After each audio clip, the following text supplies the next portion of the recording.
tough loss down in San Antonio this past weekend. Thought the players played very, very hard. Thought we were ready to play.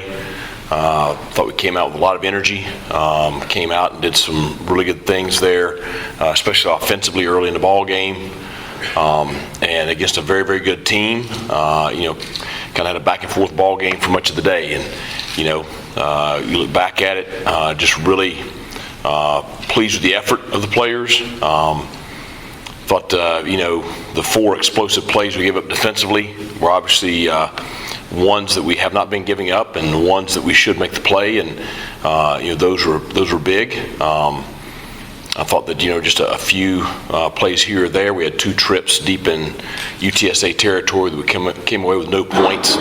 You got to convert those into points against a quality opponent. But our guys gave us a chance to win. We weren't able to get that done. I think we faced a very good opponent, and they've got a lot left of the season to play for. So the kids are excited about the matchup this week. They were fantastic on Sunday. Very motivated. Glad to be back at home in Dowdy Ficklin Stadium. Obviously a challenging opponent in a 7-1 Tulane, ranked in the top 25. Veteran quarterback Michael Pratt. Veteran defense, veteran offense, quality football team we're facing. So the guys are excited about the matchup. Looking forward to game day. Looking forward to getting back out on the field today to have a solid Tuesday in preparation to play very, very well this weekend. So, questions?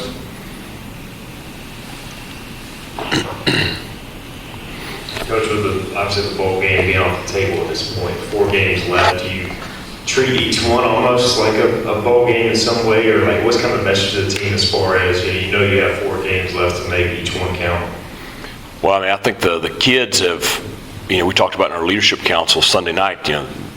They set the message the same as I do, and it's next game. It's a 1-0 mentality, and that's the only game that you can focus on is the one this week, and they're very dialed in on that, and very encouraged by their attitudes. So excited about the game this weekend. Back here. Coach, when you see your offense make some big plays like they did in this game, obviously it gives you hope that they maybe the lights coming on and maybe they can grow from that. Did you see that when you guys got back together, when you guys looked at the tape, that kind of thing? Well, I thought we saw us, gel and play together better this past weekend. Obviously, got some more consistent play from our offensive front. Got some more consistent play from our wide receivers. Thought the quarterback play was more consistent and improved this weekend. So I think the combination of all those factors resulted in a better performance. And obviously, that's what we all desire. A couple of guys, hey, that's the guy I've been waiting on. And they have too. So I think that the positive result is that should give those guys some confidence and want to really build on that going into this weekend.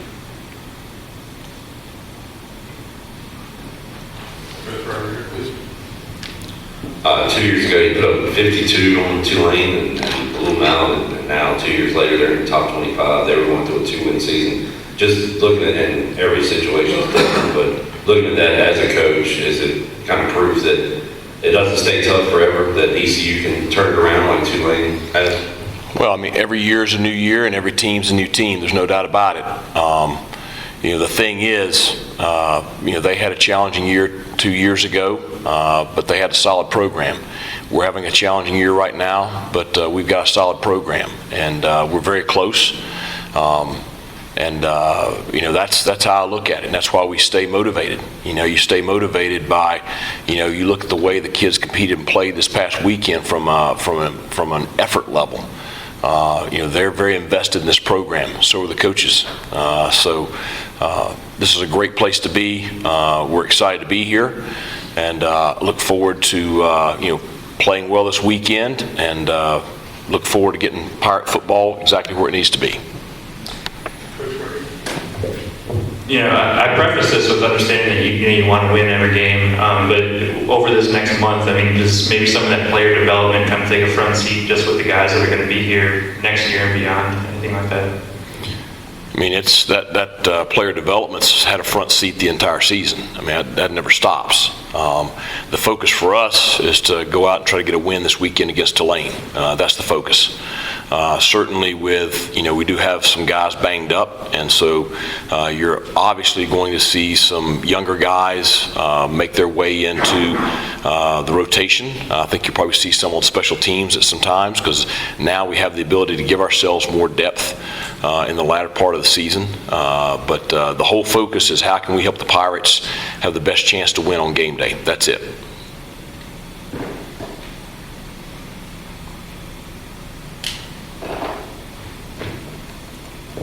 Coach, this may be more of a, I don't know, end of year question, but with you guys going through what you're going through right now, do you feel like it could be something to open fans' eyes to the NIL, just how much college football is changing, and just kind of the need to invest in that standpoint, because there are other teams in the league that haven't invested, and some of that maybe shows at times as well.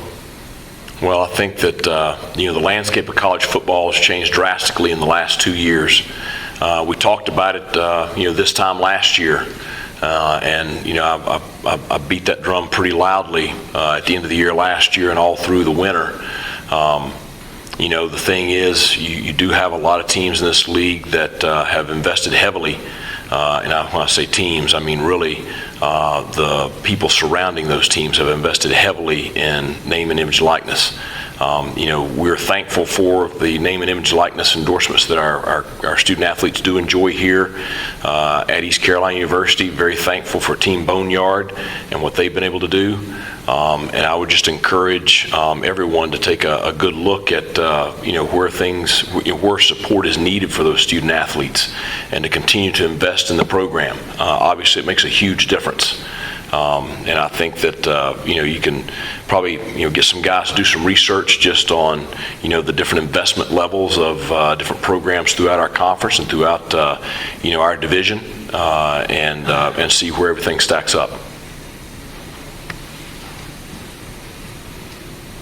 Coach, follow-up to that is, how do you juggle that, the need for the NIL funds with the need for the indoor practice facility, and we're in eastern North Carolina, so there's only so much of that.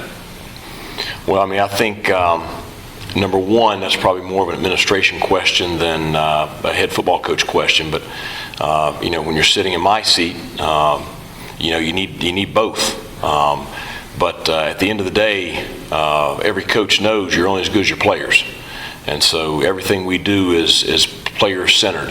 When I first got the job, I took a look at everything that touched the players' lives on a daily basis. Nutrition and development was way down, and so we have pushed to invest heavily in training table, a full-time nutritionist, her staff, fueling stations in the ward and in the weight room, and we've been able to establish that, and we can see the difference that it made since 2019 in our roster, in their development physically. So everything for me centers around how can we support the student athletes. And so when asked that question, I would say everything starts with name and image likeness. Coach, your team could have easily rolled over after the Charlotte game. They played with more heart this past game, maybe than they haven't played all year. That speaks a lot about you and your staff, but also that's something you probably identify in those kids when you're recruiting them. What do you use to kind of identify a kid that's going to play with that much heart and character when going against stuff? Well, I think it says a lot about our student athletes. That's what I think it says a lot about. I love this group of kids. They are outstanding, and every single day I get to spend with them is a great day. And we have not gotten the results as far as wins and losses that we wanted this year up to this point. But I am proud of the way they compete. I'm proud of the way they responded on Saturday. We were all very disappointed in the performance against Charlotte. But I think that the way they went out and competed at a high level this past weekend shows just what they're about, and it's what we want to be about. And when you ask about recruiting, we try very hard to recruit student athletes that they match up with us character-wise, they match up with us toughness-wise, work ethic-wise, and when I say us, I mean East Carolina University. There's a certain kind of individual that thrives here at ECU and in this region, and our fan base identifies with, and there are some student athletes that don't. And I think we have a collection of guys that our fan base can be proud of, just with the way they compete on game days and the way they represent themselves in the community. So I think that the performance this past weekend, I would expect that to be improved this weekend, and that's been my challenge to the coaching staff, and that's been my challenge to the student athletes.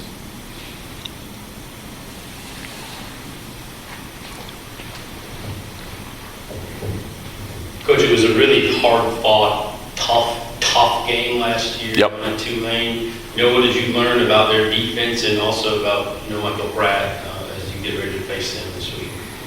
Well, I think we've known who Michael Pratt is since 2020, and he's one of the top quarterbacks in the country.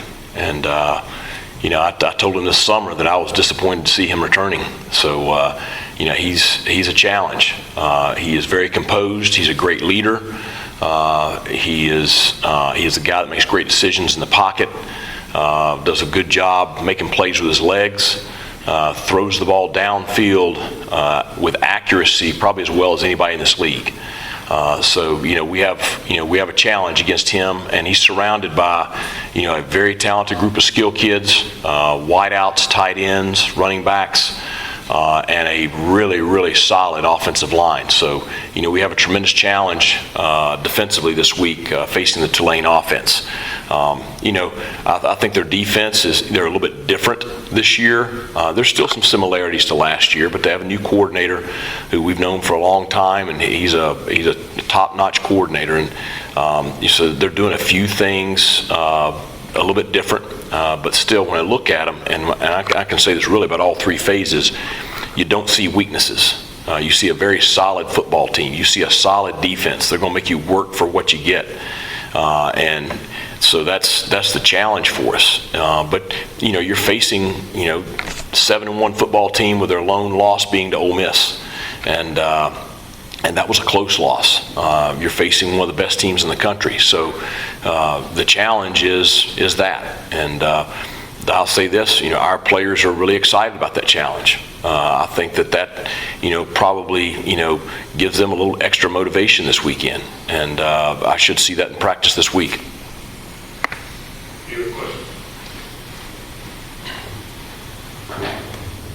Coach, we saw J.D.'s Bond miss last week. Just an update on his status and the overall health of the team going forward. I know a couple guys have been confirmed out for the season. Well, we're week 10, so there's bumps and bruises, no doubt. It's just the way it goes with the sport. Javius will practice today, so we'll see how it goes throughout the week. We've been cautious with bringing him back too quick, just because you don't want a relapse there with a hamstring strain. So we'll see how he does throughout the week as far as his availability for Saturday. Coach Jeremy Lewis, he just had a really solid season. We maybe haven't talked about him enough, and just has gotten better each year as a senior. What type of season he's putting together? Well, he and I talked Sunday evening, and I just told him I think he's playing the best ball of his career right now. And you look at him last year; he's a really good player last year. But I mean, really now he's playing with confidence. He's playing with a guy that when you watch him, hey, that's an experienced football player. He's a smart football player. He sees things naturally and plays naturally. Has a great motor, great intensity. He's playing all over the place for us, and that's by design. So he's having a great senior season. My only cautions to him, and I've told him this, is just don't try to do too much. Make sure you stay within, the parameters of the scheme, because when he has got himself in trouble this year, it's when he tries to make plays that aren't his to make, and most times that results in a big play for the offense. And I thought he did a better job of that last weekend. And so he's having the kind of senior year you'd hoped he would have, and I know he's excited for this week to continue to build on that. Anything else? Coach, saw a lot of different receivers than we have seen over the season and just different combinations. Is that something you went back and kind of saw the film from earlier in the year and saw some guys who needed some opportunities, and just, is that something you're looking to do this week as well? Well, I think the guys have been getting those opportunities. If you look at targets and plays, the difference was we were making the plays this past weekend, so it was great to see. It was great to see, Jalen have the production he had. It was great to see Chase have the production he had. It was great to see Jari have the production he had. DeCirio, in his first college start, I thought he was very solid. Now he's got some things he can really improve on and some plays he left out there, but he's a young guy getting his first crack at everything. So it's great to have Gerald Green back from injury, and you saw the impact that he made.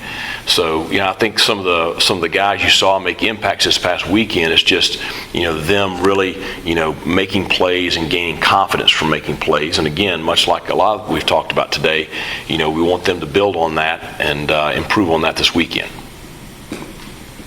Anything else? Thank you, Coach. All right, thanks a lot. Thanks.